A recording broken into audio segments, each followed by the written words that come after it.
Chceli ste vidieť, ako robím kryciu vrstvu, tak poďte sa so mnou na to pozrieť.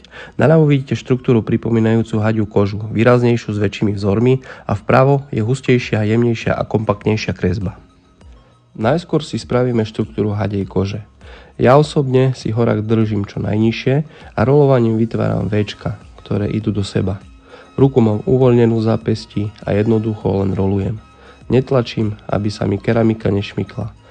Pekne plynulo ideš zľava doprava, ruku musíš mať uvoľnenú a potom ti vznikne takáto kresba.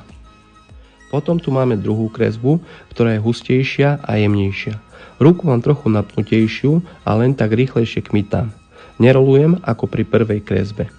Tak vzniká vzor, ktorý je viac pri sebe. Ja to robím takto, ako vám to teraz ukazujem. Ale 100 ľudí, 100 chutí. Tak tu si mohol vidieť, ako robím kryciu vrstvu ja. Napíš mi do komentu, ako robíš kryciu vrstvu ty.